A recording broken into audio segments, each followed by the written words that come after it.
Em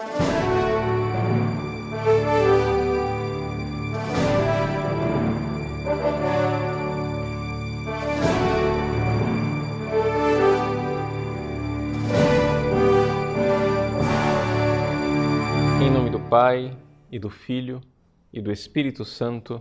Amém. Inspirai, ó Senhor, as nossas ações e ajudai-nos a realizá-las. Para que em vós comece e para vós termine tudo aquilo que fizermos, por Cristo, Senhor nosso. Amém. Santa Maria, Mãe de Deus, rogai por nós. São Pio X, rogai por nós. Em nome do Pai, do Filho e do Espírito Santo. Amém. Muito bem, boa noite a todos. Estamos na nossa aula ao vivo. Peço desculpas, na semana passada a aula era gravada, porque eu tive que viajar para Brasília para uns compromissos, um pouco nossa atividade junto ao Congresso Nacional, etc. Uma série de coisas que estão acontecendo aí. E essa semana, então, voltamos com a aula realmente ao vivo, né? E com a oportunidade para vocês, depois do intervalo, fazerem as perguntas que desejarem fazer. Estamos comentando o livro de Monsenhor Juan Cláudio Sanahúja, né? É o livro Poder Global e Religião Universal. O livro é publicado numa coedição da editora Catequeses e da editora Eclésia. Os direitos autorais, né, são do Monsenhor Juan Cláudio Sanahúja e da Edições Catequeses. Só para quem não sabe, a edição Catequeses, ela é uma edição apostólica que tem em vista não fins lucrativos, né, mas o dinheiro que é arrecadado com essas edições é também revertido para o trabalho pró-vida, né? Para o trabalho em favor da vida. Muito bem. Nós vimos então na semana passada que o Monsenhor Juan Cláudio Sanahúja nos coloca diante de todo um projeto mundial, né? Novos paradigmas e novos paradigmas religiosos. Ou seja, em palavras assim bem claras, nós, cristãos, e aqui isso vale tanto para os católicos como para os protestantes, não é? O cristianismo está sendo infiltrado, não é? E, sobretudo, o cristianismo e o judaísmo. Desculpem que está um espirro.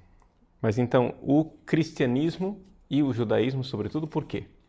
Porque, conforme a própria Organização Mundial de Saúde, por exemplo, nos novos paradigmas que estão sendo implantados, nós não vamos poder usar a ética judaico-cristã, né? Então vai ter que ter uma nova perspectiva, um novo mundo, né? E assim, nós vemos que existe uma realidade de implantação de uma nova ordem mundial e dentro desse projeto de implantação de uma nova ordem mundial existe um projeto de infiltração do cristianismo, fazer o cristianismo se tornar aquilo que ele não é, não é?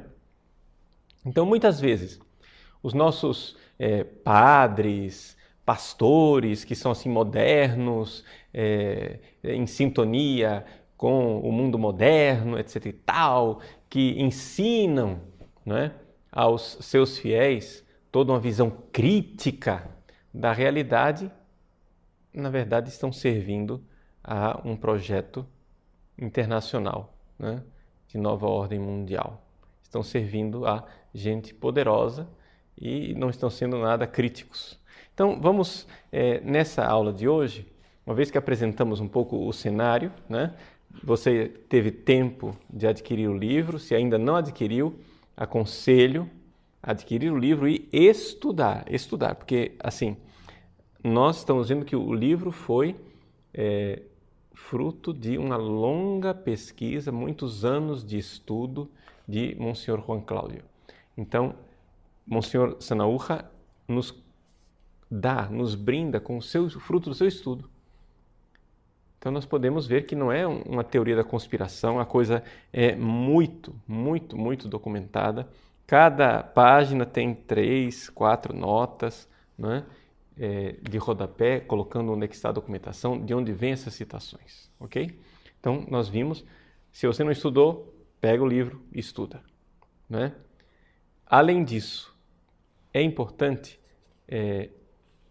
a gente então ver qual é a perspectiva positiva. Então, na aula passada, nós vimos a problemática. Então, vamos tentar passar um pouco hoje para a solucionática, né? Ou seja, o que é que a gente faz, né?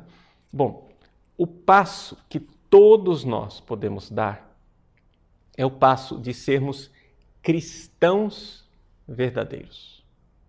Cristãos autênticos, não cristãos invertidos, né? Cristãos que foram parasitados pela nova mentalidade, pela nova religião, mas cristãos fiéis a nosso Senhor Jesus Cristo. Então, para quem tem o livro, né, eu estou na página 123, Notas para uma Conduta Cristã. E começo, né, com as palavras de São Pio X. Hoje, né, é dia de São Pio X, grande Papa Sarto, né? E o próprio Monsenhor Sanaúja cita São Pio X. Vem-me à cabeça, resguardada a distância histórica, as palavras de São Pio X, quando adverte sobre, aí vem aspas, o grande movimento de apostasia. Quem não entende a palavra apostasia quer dizer abandono da fé cristã. Organizado em todos os países para o estabelecimento de uma Igreja Universal. Ou seja, fazemos as adaptações que advertia Monsenhor Sanaúja, uma religião universal, que não terá nem dogmas, nem hierarquia, nem regra para o espírito, ou freio para as paixões. Vejam com que clarividência, né, Pio X já enxergava, no início do século XX, essa realidade. Uma igreja sem dogmas, não tem fé, e uma igreja onde não tem moral, né? Não tem freios para as paixões, nem regra para o espírito. E que sob o pretexto de liberdade, vejam só, porque não é verdadeira liberdade, é libertinagem. Pretexto de liberdade e de dignidade humana consagraria no mundo, se pudesse triunfar, o reino legal da astúcia e da força, a opressão dos fracos, dos que sofrem e trabalham. Então vejam a distância de um século dessas palavras, né, de São Pio X, hoje, no dia de São Pio X. Então, o que devemos fazer? O primeiro passo que nos aconselha o Monsenhor Sanaúja, um discernimento sério, discernimento, um espírito crítico saudável. Cuidado! Por quê? Porque quando se fala de espírito crítico, o que nós estamos acostumados, geralmente, é a teoria crítica da escola de Frankfurt, que tem uma finalidade somente, que é destruir totalmente o cristianismo e a civilização ocidental. Não é disso que nós estamos falando, né? Se você quiser aprofundar esse tema a respeito da escola de Frankfurt, acesse no meu site as aulas a respeito do marxismo cultural. Lá você tem um curso inteiro sobre essa questão do marxismo cultural. Então, não é a teoria crítica, é um espírito crítico que faça com que nós cristãos saibamos guardar uma certa distância do espírito do mundo, não é? O espírito da moda, o que está todo mundo fazendo, não é? Outro dia chegou uma crítica, né? Um dos meus alunos estava numa conferência de um padre, o padre dizendo, porque o padre Paulo Ricardo está tentando trazer uma igreja do passado de volta. Veja, não é uma igreja do passado, porque é a única igreja, a igreja de sempre.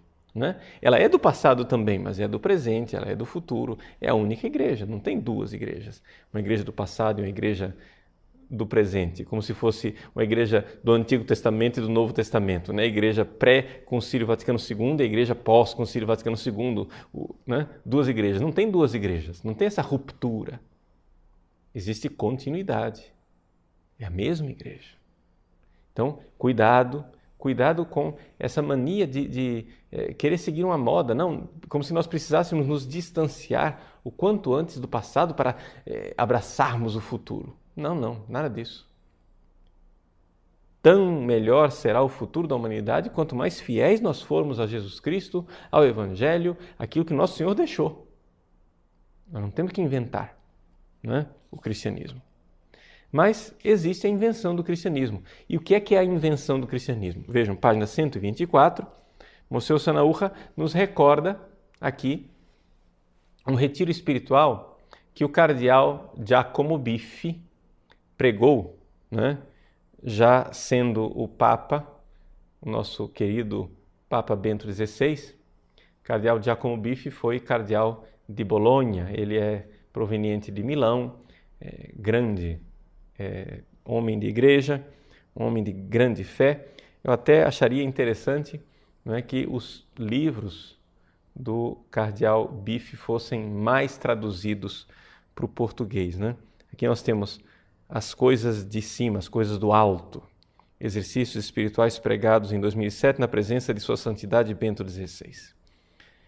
Então, o cardeal Biffi nos fala, né, de Vladimir Soloviev. A pronúncia, na verdade, seria Soloviov. Os três diálogos e o relato do Anticristo. É interessante que Soloviov, um pensador russo, apresenta o Anticristo como tendo características bem específicas. Ele que viveu, né, também já num passado remoto. É interessante como esses homens inteligentes, como Pio X, Soloviov, viam claramente qual era o futuro. Não porque tivessem, assim, visões, né? Mas porque conseguiam, com a inteligência da fé, enxergar como as coisas iriam se desenvolver. Ele diz assim, que o Anticristo seria o primeiro presidente eleito dos Estados Unidos da Europa. E em seguida, imperador romano. Vejam, o Anticristo era um espiritualista convicto. Ele acreditava no bem e até em Deus, mas não amava nada além de si mesmo. Dava altíssimas manifestações de moderação, desinteresse e ativa benevolência.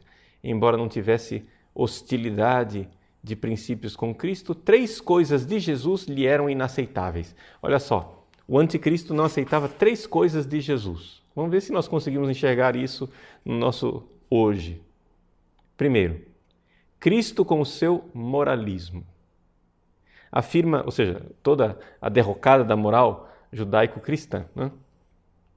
Se você, que é um cristão conservador, prega a moral deixada por Jesus, você certamente é acusado de moralista, né? Então, afirma o Anticristo de Soloviov, Cristo, com seu moralismo, dividiu os homens de acordo com o bem e o mal, enquanto eu, o Anticristo, irei uni-los com os benefícios que são igualmente necessários aos bons e aos maus. Então não vai mais haver bons e maus. Isso é moralismo. Tudo é bom, né? É o reino da tolerância. Que beleza. Segunda coisa, também não gostava da unicidade absoluta de Cristo. Ou seja, essa coisa de que Jesus é o único Salvador. Não, tem vários, né? Vários caminhos, várias religiões. Cada religião é maravilhosa, cada uma delas pode chegar lá. Veja, ele diz assim, ele é um dos muitos, dizia o Anticristo. Ou melhor, ele foi o meu precursor porque o Salvador perfeito e definitivo sou eu que purifiquei sua mensagem daquilo que é inaceitável para os homens de hoje. Então, o anticristo se apresenta como o purificador. Então, essa mania de ir lá no Evangelho e escolher o que é que eu vou aceitar, o que é que eu não vou aceitar. Não é? Essa coisa, por exemplo, que se disfarça hoje em dia na busca do Jesus histórico.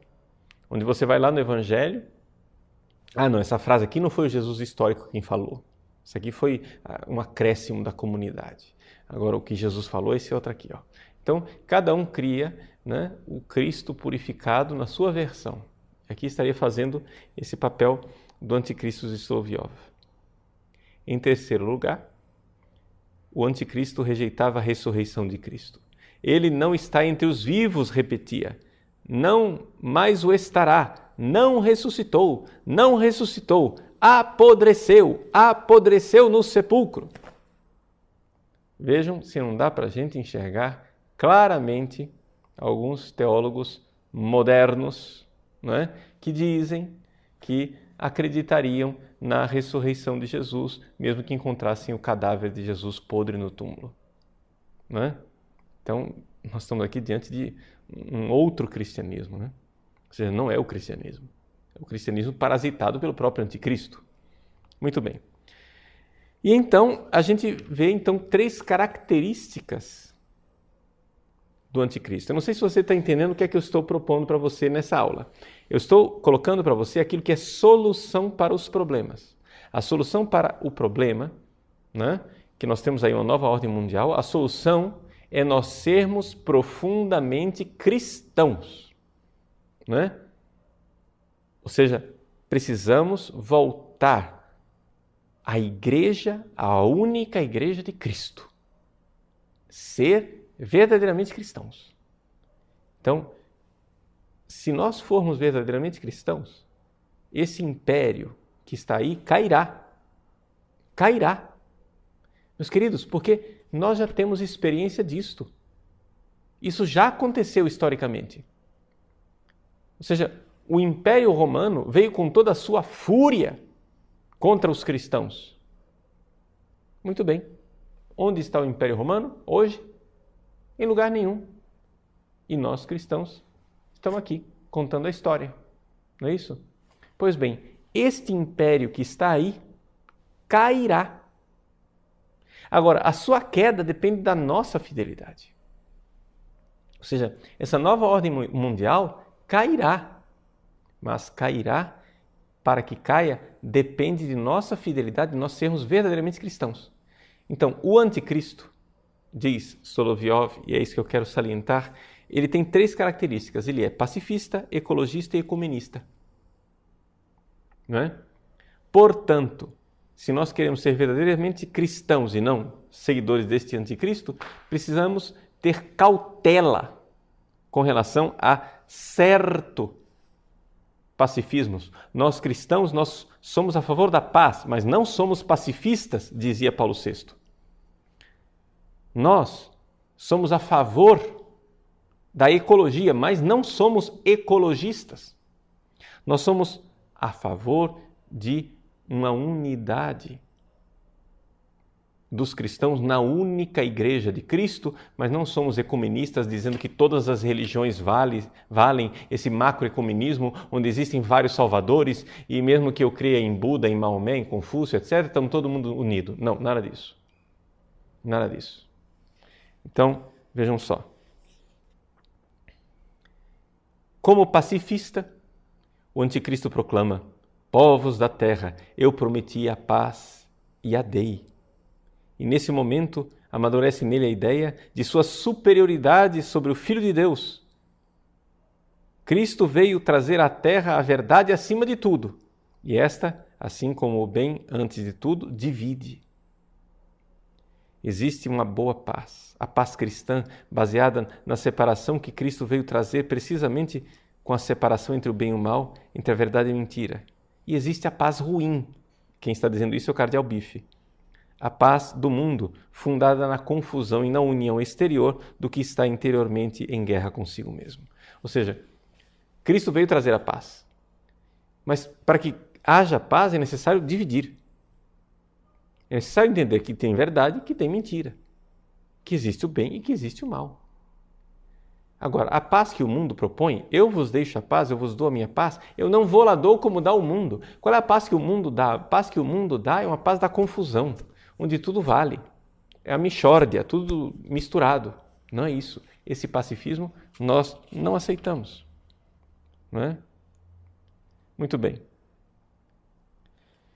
O anticristo será um ecologista. Né? O novo senhor do mundo, diz Solovyov, era, acima de tudo, um filantropo, cheio de compreensão, não só amigo dos homens, mas também dos animais. Pessoalmente, ele era vegetariano, proibiu a vivissecção, as sociedades protetoras dos animais foram fomentadas de todas as formas, etc, etc. Né? E o anticristo será ecumenista, diz Solovyov. Né? Ele diz assim, ele vai dialogar com palavras doces, sabedoria e eloquência. Promoverá a união com a dádiva e buscará o consenso por meio de concessões e de favores mais apreciados, demonstrando a todos o mesmo amor, a mesma solicitude para satisfazer a verdadeira aspiração de cada um.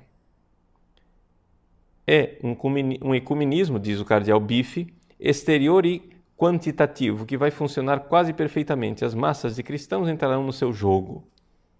Não é?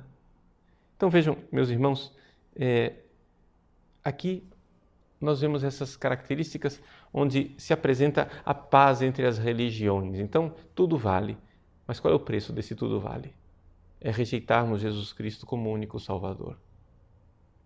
Então, aqui, muito claramente, se nós queremos nos opor a esta nova ordem mundial, nós precisamos então ser verdadeiramente cristãos. Né? Uma terceira coisa, então, primeiro, um discernimento. Segundo, cautela diante das propostas do anticristo. Terceiro ponto, colocado pelo Monsenhor Sanaúja, na página 129, de quem está com o livro, é a valorização e a defesa de uma ordem natural. Não é? Então, aqui é uma questão da igreja que compreende que existe algo que é o plano de Deus para a criação. Então, Deus criou, né, uma realidade que nós, seres humanos, temos que obedecer. Então, veja só, ele diz assim, que o Papa João Paulo II, no ano 2000, ele dirigiu-se à Academia para a Vida, no 5º aniversário da encíclica Evangelium Vitae. E ele advertia que o conteúdo da encíclica Evangelium Vitae estão enraizados em Jesus, mas que tem uma validade, porque também está dentro daquilo que é a ordem da criação. Né? Então, o Monsenhor Sanaúja diz assim, quase 10 anos depois dessa intervenção de João Paulo II, os ultrajes à família, à vida humana, pioraram, mas também devemos reconhecer que, em meio a uma grande confusão, aumentou a consciência e cresceu a resistência à cultura da morte. Então, nós precisamos, como cristãos, nos opor à cultura da morte. Precisamos acordar. Por exemplo, o nosso país. Nosso país está aí com um projeto de Código Penal que é o PNDH, o Plano Nacional de Direitos Humanos, em forma de Código Penal. Ou seja, tudo aquilo que nós há anos atrás denunciávamos a respeito do Plano Nacional de Direitos Humanos está no Código Penal, no projeto de Código Penal. Então, lá nós temos o gaysismo, nós temos o abortismo, nós temos a eutanásia, a legalização das drogas, não é? E todo tipo de infâmia. Não é? Não existe mais atentado ao pudor e assim por diante. São várias coisas inaceitáveis nesse projeto de Código Penal, não é? Que é alardeado como o Código Penal da tolerância, o Código Penal que vai colocar o Brasil né, decididamente na frente dos outros países, que beleza, o Código Penal né, que vai trazer progresso para a nossa nação, na realidade é um Código Penal ditatorial terrível, porque impõe à nossa população aquilo que são valores de uma pequena elite global. Ou seja, é como se os redatores do Código Penal tivessem ido diretamente às fundações internacionais e perguntado às fundações: escuta, vocês, o que é que vocês... faremos tudo o que seu rei mandar, né? O que é que vocês estão mandando para nós? Vocês peguem aquilo que são os projetos das grandes fundações e está tudo no nosso Código Penal. Muito bem. Nós, cristãos, sobretudo nesta questão da vida, devemos nos opor. Aqui, a questão do aborto, a questão da eutanásia, né? Da lei da mordaça gay, que está dentro do Código Penal. Não precisa mais de lei da mordaça gay. Para quê, se está tudo dentro do Código Penal? Então, é o Plano Nacional de Direitos Humanos todinho dentro do Código Penal, né? Então, aqui nós colocamos, esse é o número 4, a questão dos princípios não negociáveis.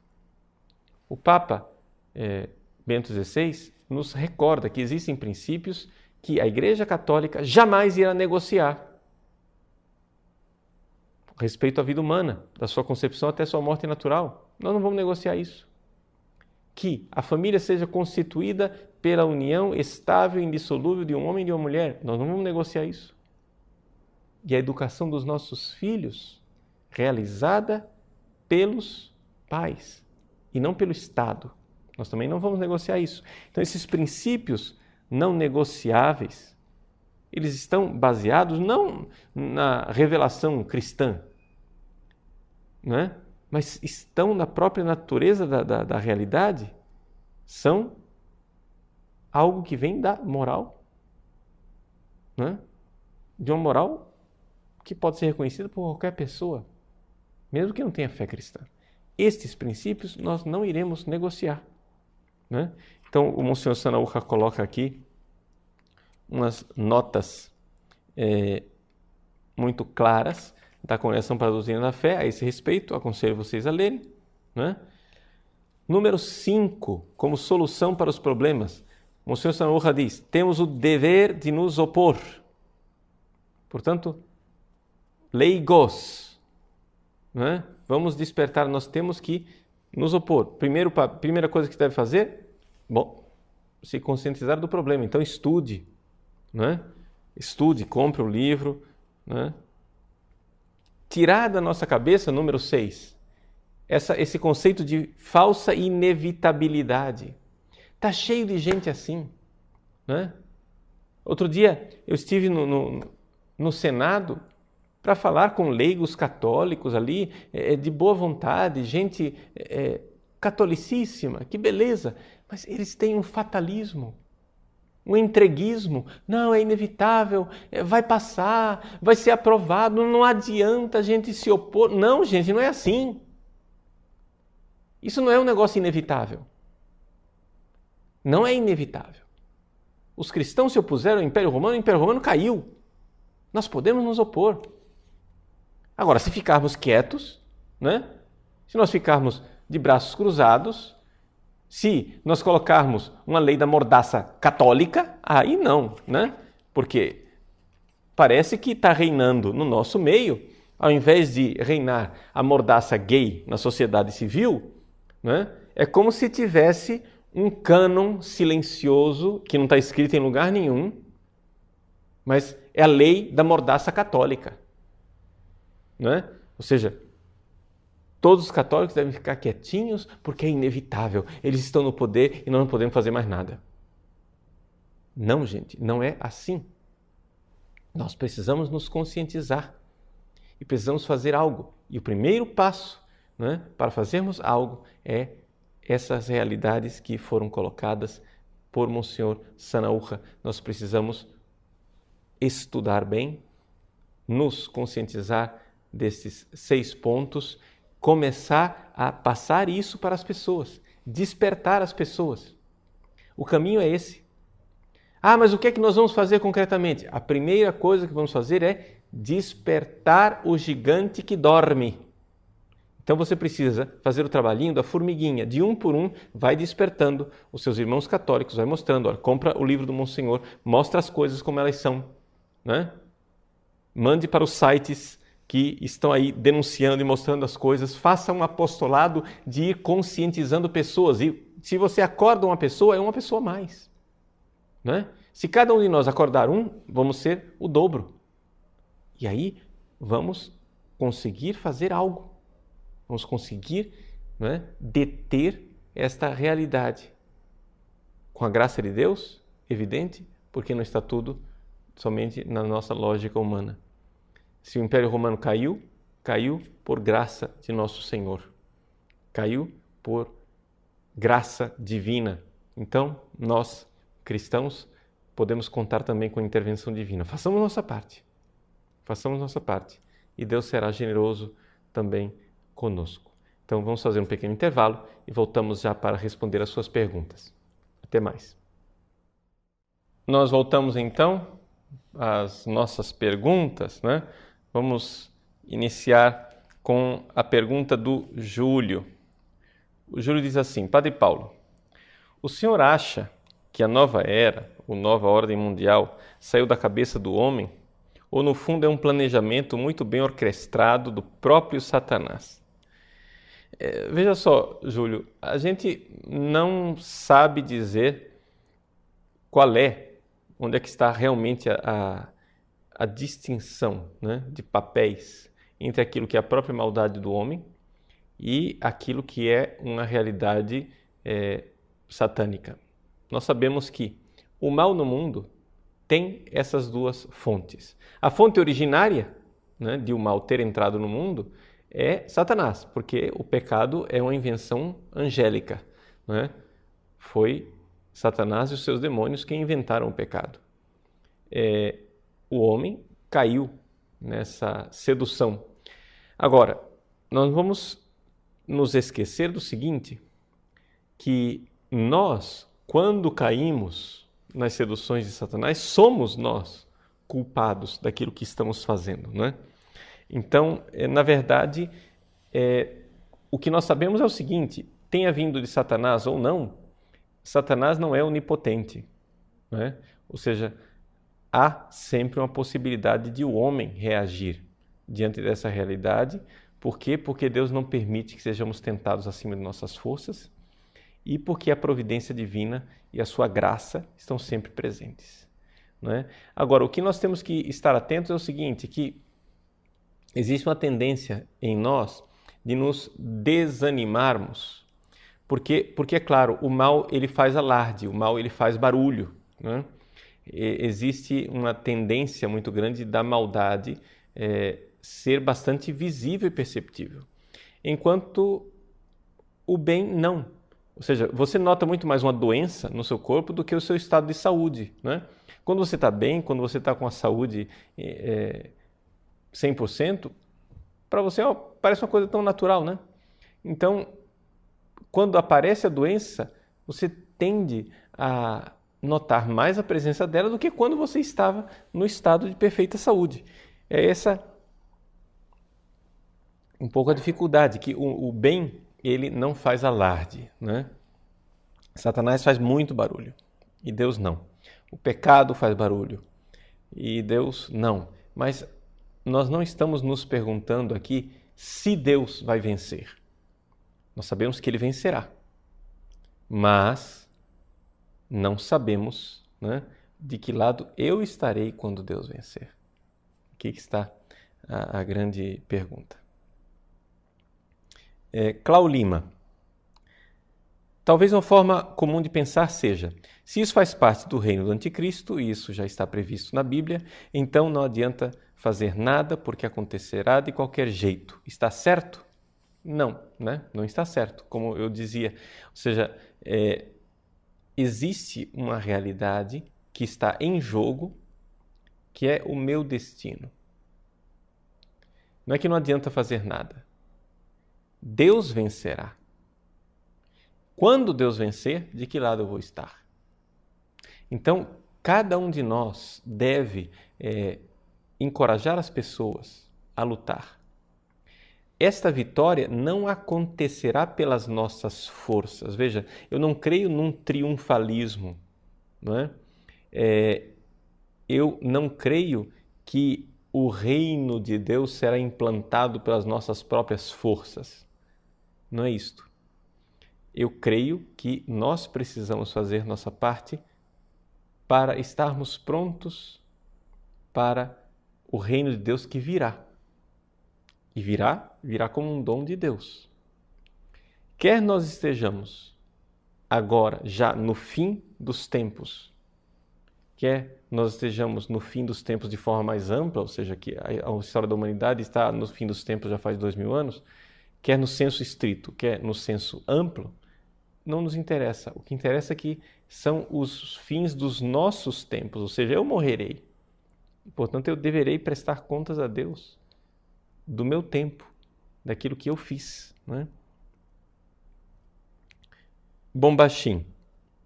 Gostaria que o padre fizesse uma ligação entre a reengenharia social, como é apresentada no livro, e a sua relação e influência no que o Monsenhor chama de católicos dissidentes.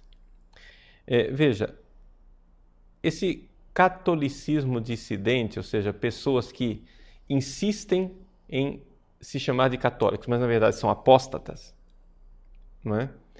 É um fenômeno que em si é fruto de reengenharia social, é fruto de infiltração premeditada, é fruto de um movimento pensado e calculado e, ao mesmo tempo, é fruto do fato de que essas infiltrações elas já tomaram vida própria dentro da igreja.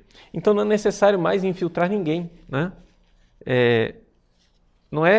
Nós já estamos tão sabotados por dentro, ou seja, já temos dentro da igreja tanta gente que se apresenta como católico, mas na verdade são apóstatas católicos, ou seja, que deixaram a fé, que essa realidade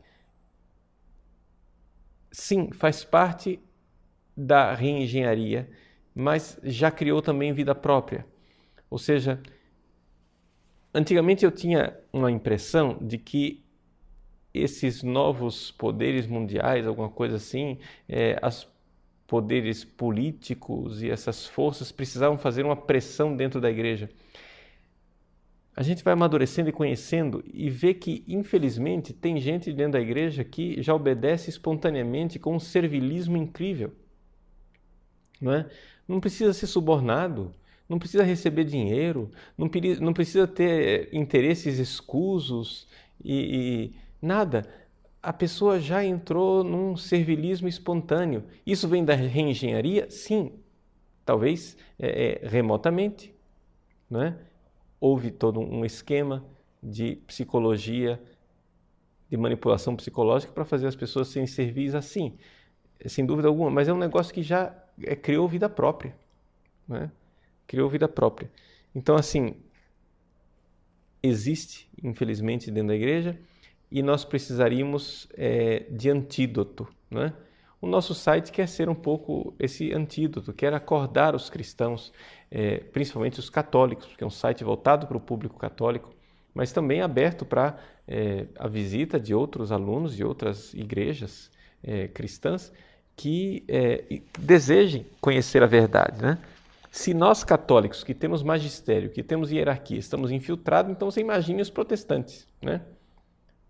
Ou seja, os protestantes têm igrejas inteiras que são pura reengenharia, né? Victor David. Padre Paulo, se o governo PT e as principais lideranças brasileiras estão todas alinhadas às forças globais, que alternativas viáveis temos no Brasil? Bom, Victor, a alternativa viável que nós temos está toda por ser construída, né? A alternativa é de que a mentira ela não se sustenta durante muito tempo de pé. Por mais que todo mundo esteja repetindo a mesma mentira e dizendo as mesmas coisas numa unanimidade absurda, não é? Um belo dia o acordar as pessoas para a realidade terá algum efeito. Eu não tenho nenhuma proposta para apresentar para você um partido político ou um movimento. Não, mas o início do movimento está na conscientização. E nós temos que aproveitar essa liberdade que a internet nos dá enquanto ela está aí. Não é? Enquanto ela está aí, porque já se começa a ver uma movimentação e uma pressão no mundo inteiro para tentar limitar a ação da internet. Não é? Thor. Estaríamos prestes a chegar no tempo em que o Padre Jonas falava, tempo em que a missa teria de ser feita às escondidas, tempo de martírio? Veja, nós não temos um cronograma e uma bola de cristal, né? Eu sei que algumas pessoas gostam de ter respostas bem seguras, né? Respostas bem claras para dizer, olha, o que vai acontecer daqui para frente. Eu acho que Deus não quer isso. Eu acho que Deus não quer nos dar um livro de receitas onde nós tenhamos o script. Deus pede de nós a nossa fidelidade no hoje. Hoje nós ainda podemos celebrar missa. Hoje nós ainda podemos manifestar a nossa fé abertamente. Haverá um tempo em que isso será proibido totalmente? Espero que não. Isso é possível? Claro que sim. Vai acontecer? Isso depende da nossa liberdade, da graça de Deus e também da liberdade dos maus, né? Murilo, de Goiás. Padre Paulo, falei com um bispo e um padre sobre o aborto e eles me pareciam indiferentes. Parece difícil convencer até as pessoas da minha família. De fato, Murilo, mas não a palavra talvez não seja indiferença. A palavra talvez seja medo que sucumbe, que mergulha numa negação. Não é? Essa coisa de que a coisa é tão terrível e a responsabilidade que pesa sobre nós é tão grande que é melhor nós cairmos numa ignorância afetada. Ou seja, eu suspeito que as coisas vão acontecer, eu não vou estudar, eu não vou atrás, eu não vou lá no Congresso Nacional para saber o que está acontecendo, eu não vou ler os sites que me informam das coisas, porque se eu souber o que está realmente acontecendo, eu terei que tomar atitudes. Então, como eu tenho medo de que o problema seja maior do que aquilo que eu suspeito, então geralmente as pessoas têm essa realidade de que não querem a má notícia, né? Preferem um bem-estar pessoal. Então, medo de ter medo, né? Talvez seja isso. Medo de ter medo. Claro que isso moralmente é inaceitável, né? Ou seja, principalmente líderes, como você está colocando aqui, padres e bispos, que são pessoas que precisam estar informadas. São pessoas que precisam saber. E muitas vezes elas caem naquilo que o Monsenhor denunciava, o Monsenhor Sanaúja denunciava, um inevitabilismo, não é? É inevitável, são os tempos modernos, nós não podemos fazer nada. Não podemos sim. Nós podemos sim. Vocês não viram a passeata que houve na Argentina? Todo mundo falando, Argentina, o casamento gay é inevitável, são os tempos modernos. Fizeram uma passeata, mais de 200 mil pessoas protestando contra o casamento gay. Não é inevitável. Não é? Não é inevitável, basta a gente acordar. Então, Emanuel. Padre, como combater a nova ordem mundial sem ser preso, caso as leis do Brasil sejam aprovadas? Pergunto isso porque muitos cristãos são pais de família e precisam manter os seus filhos.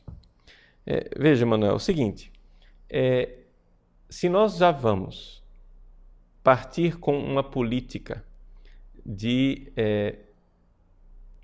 redução de danos, ou seja, nós queremos conforto, então já estamos perdidos, né? Existe uma certa visão burguesa do cristianismo. Ou seja, seguir a Cristo, mas que isto não altere a ordem do meu conforto burguês. Me desculpe, isso não é possível. Eu não estou dizendo que você vai ser preso, ou que eu vou ser preso. Esperemos que não, não é? Mas eu também não posso agora viver da hipótese, não é? Da hipótese, do medo. Não. Porque que futuro nós estaremos dando aos nossos filhos quando os bons são pusilânimes e covardes? Quando somente os maus é que são ousados e não têm limites? Não é? Os maus não têm filho para criar? Eles não têm também algo a perder? Então, o que acontece é isso. O que nós temos, na verdade, não é uma espécie de falta de energia interior que manifeste o amor pelos nossos filhos num verdadeiro amor de pai que quer dar para os seus filhos um mundo um pouco melhor, um mundo que dê para viver. Né? O que é que teriam pensado, teria acontecido com o mundo se os pais de família, durante a Segunda Guerra Mundial, tivessem ficado em casa, no conforto burguês de suas casas e não tivessem ido à guerra? Ora, milhões de soldados morreram nas trincheiras para defender a liberdade e a democracia da qual nós hoje gozamos. Lembrem-se que se Hitler tivesse vencido, não é? Se não tivesse havido uma reação clara dos Estados Unidos, da Inglaterra, né? Nós teríamos um mapa da Europa completamente alterado, uma situação que não gozaríamos das liberdades que hoje nós temos, não é? Que ainda estão aí. Então, a história do Ocidente teria sido alterada. Quando a gente vai à Europa e visita aqueles cemitérios de soldados da Segunda Guerra Mundial, você vê aquelas cruzes e aquelas datas de nascimento ali, meninos com 16 anos de idade, 17, 18, vidas inteiras que não foram vividas. Você fica se perguntando, mas será que ele não via o conforto de ficar em casa? Mas hoje, aqueles heróis jazem nos seus túmulos, com cruzes nas suas cabeças, para que nós possamos estar aqui e educar os nossos filhos. Vidas inteiras que não foram vividas. Se os primeiros cristãos tivessem sucumbido diante da perseguição de Nero e dos imperadores, nós não poderíamos estar aqui e crer. E a história do mundo inteiro teria sido alterada. Eu não estou dizendo que nós somos os salvadores, Deus é o Salvador. Mas nós não podemos procurar a todo custo uma zona de conforto. Precisamos pagar o preço. Sabendo que o bem maior que nós podemos dar aos nossos filhos não é o conforto nessa vida, mas é a salvação eterna. Então, de nada adianta você educar seus filhos num conforto da apostasia para que depois eles se percam no inferno. É muito mais confortável ser apóstata. Não é? Não estou dizendo que você é isso, entende? Não estou acusando você. Mas eu estou, assim, um pouco chacoalhando esses nossos medos e sabendo o seguinte, nós precisamos fazer algo, não é? E já, graças a Deus, estamos, né, fazendo algo. Então, vamos para frente. G. Babadi. Padre, como protestantes e católicos podem se unir contra o inimigo apesar de suas diferenças? Veja, a primeira coisa é nós sabermos que temos muito mais em comum do que coisas que nos dividem. Devemos porém ser honesto o suficiente para saber que existem diferenças, sem dúvida alguma. Não é? Não sei por que esta falsa hipocrisia, esse bom mocismo, agora que de repente algumas pessoas querem manifestar, como se nós, católicos e os protestantes, estivéssemos de acordo em matéria de religião. É evidente que não estamos de acordo em muitas coisas, só que acontece que existem muitíssimo mais coisas que estamos de acordo e precisamos nos unir contra estes que estão tentando destruir o cristianismo. Não é? Existe uma ação muito clara, boa e bonita, não é? No Congresso Nacional, onde a gente vê católicos e protestantes concretamente pondo a mão na massa. Não é? Grupos católicos, por exemplo, agindo e vestindo a camisa junto com políticos evangélicos. Não é? Isso daí é uma realidade. Isso é uma união real. Real. Então, isto pode ser feito, mas não na teoria. É importante que a gente comece a fazer isso na prática. Não é? Agora, é evidente que nos cultos evangélicos, dentro das igrejas evangélicas, eles vão continuar dizendo que nós católicos somos idólatras, etc e tal, isso e aquilo. Tudo bem. Como nós católicos vamos continuar dizendo que os protestantes são hereges. Mas isso fazemos nós dentro das nossas das pregações internas nossas, etc. Externamente, no agir politicamente, não é? Precisamos claramente unir forças. Isso não tem dúvida alguma. Né? A comparação que eu sempre faço é essa. Imagina que tem um maluco pondo fogo na casa e o marido e a mulher estão brigando porque queimou a panela de arroz. Né? Pô, depois você briga sobre arroz, vamos primeiro parar o maluco que está pondo fogo na casa. Né? Então depois a gente briga com as diferenças entre católico e protestante, mas por enquanto vamos salvar o cristianismo, né? Porque é isso que está sendo atacado.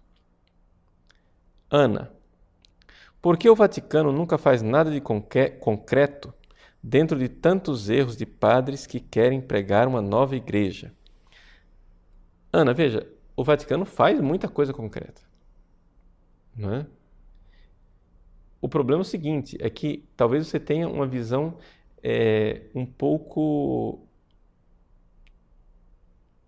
genérica de igreja católica. Ou seja, você pensa que o Papa lá em Roma aciona um botão e de repente, como que numa cadeia de montagem, plum, plum, plum, plum, plum, as coisas chegam. Não. O Papa já fez muitíssimas coisas. Agora a gente precisa pôr na prática. Não é? Ou seja, o Papa Bento XVI, graças a Deus, ele descobriu uma forma disso fazer. Porque o que acontecia?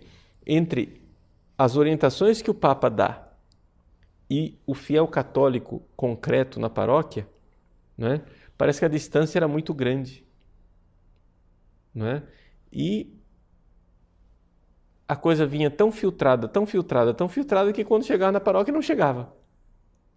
Agora, com a internet, graças a Deus, nós temos meios de ter acesso direto ao que o Papa está dizendo. Então, nós aqui na internet, né, vamos acordando e despertando toda uma geração de católicos jovens, de padres jovens e seminaristas jovens que dizem, puxa vida, o que o Papa está dizendo é sério, é para ser vivido, é isso mesmo, vamos romper o silêncio. Vamos repetir o que o Papa está falando. Né? Quer dizer, o Papa tem lá um documento, vou dar um exemplo bem concreto. O Papa tem lá um documento que fala que políticos católicos não devem aprovar leis que sejam baseadas no engano de que o homossexualismo seja fonte de direitos. Portanto, toda essa história de casamento gay com pena limitada é reprovado pelo Papa. É um documento assinado pelo cardeal Joseph Ratzinger. Geralmente, Bento XVI está de acordo com aquilo que Joseph Ratzinger assinou, né? A gente chega e diz isso. Lembra os documentos e coloca na mesa das pessoas esses documentos. Eu tenho vídeos sobre isso, alertando as posições do Vaticano a respeito disso. Pois bem, vamos acordar as pessoas para essa realidade. Se no meio você tem aí um atravessador, né, algum líder católico que diz, não, mas não dá, não, deixa quieto, não, isso daí é problema, etc, etc. Isso daí é o pessoal do deixa disso que está querendo, na verdade, dissolver, diluir, aguar, né, aquilo que o Papa está dizendo. Então, claro, graças a Deus hoje, o Papa conseguiu, através da internet, né, uma ponte. Lá no Vaticano, ele fala. A internet tornou-se uma grande ponte que passa por cima da cabeça de muitos atravessadores e chega no fiel concreto. E o fiel concreto pode então seguir aquilo que o Papa está falando. Por isso a internet é esse instrumento extraordinário que nós precisamos pôr em prática. Muito bem, vamos então encerrar por aqui, né? O nosso horário já chegou ao fim. Eu quero agradecer a vocês imensamente pela colaboração no nosso site. Continuem conosco, trabalhando juntos, né? Para que nós possamos levar a fé católica, e não somente a fé católica, também o conhecimento sobre a realidade do que está acontecendo na nossa sociedade a tantas pessoas, não é? Contamos com vocês para a divulgação do nosso site e também para aqueles que queiram se tornar nossos colaboradores, tá bom? Então, que Deus abençoe a cada um de vocês. Até a semana que vem, se Deus quiser. Vamos encerrar então com a bênção, pedindo a intercessão da Virgem Maria. Ave Maria, cheia de graça, o Senhor é convosco. Bendita sois vós entre as mulheres, bendito é o fruto do vosso ventre, Jesus. Santa Maria, Mãe de Deus, rogai por nós, pecadores, agora e na hora de nossa morte. Amém. Abençoe-vos o Deus Todo-Poderoso, Pai e Filho e Espírito Santo. Amém. Ide em paz. O Senhor vos acompanhe. Até semana que vem, se Deus quiser.